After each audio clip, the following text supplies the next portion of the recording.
ఈనాడు కల్లుగీత కార్మిక సంఘం ఆధ్వర్యంలో నిజామాబాద్ పట్టణంలోని కల్లుగీత కార్మిక సంఘం ఆఫీస్లో ప్రెస్ మీట్ కార్యక్రమం నిర్వహించడం జరిగింది.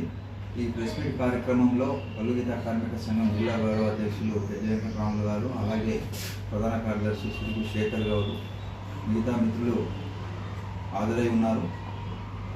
ఈరోజు జిల్లా వ్యాప్తంగా, రాష్ట్ర వ్యాప్తంగా కూడా కల్లుగీత కార్మికులు, గౌడ సోదరులు ఎదుర్కొంటున్నటువంటి సమస్యలు అనేకం ఉన్నాయి. ఈనాడు మనం చూస్తే గీతా కార్మికుల పరిస్థితి చాలా అధ్వాన్నంగా ఉంది. ఒక గీతా కార్మికుడు గీత గీయడానికి చెట్టు పైకెక్కి కింద వచ్చేదాకా జీవితం మీద భరోసా లేనటువంటి పరిస్థితి మనం చూస్తూ ఉన్నాం. వాళ్ళ బతుకులు దినదినము గండంలాగా ఉన్నటువంటి పరిస్థితి.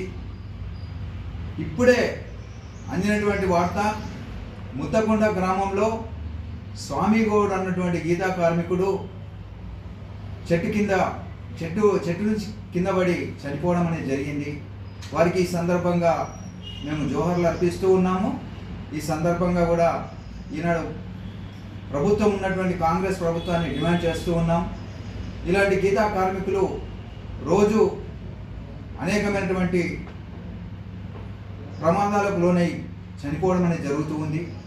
ఈ ప్రమాదాల బారి నుండి తగ్గించడానికి, వారి ప్రయోజనాలకు ప్రభుత్వము గద్దెనెక్కకున్న ముందు 5,000 కోట్లు వారికి కల్పిస్తాం, గీతా కార్మికులకు పెన్షన్ కల్పిస్తాం, సేఫ్టీ మోకులు ఇస్తాం అని చెప్పేసి ఈనాడు కాంగ్రెస్ గవర్నమెంట్ గద్దెనెక్కడం జరిగింది. మేము కల్లుగీత కార్మిక సంఘం తరఫు నుంచి ఒకటి డిమాండ్ చేస్తూ ఉన్నాం.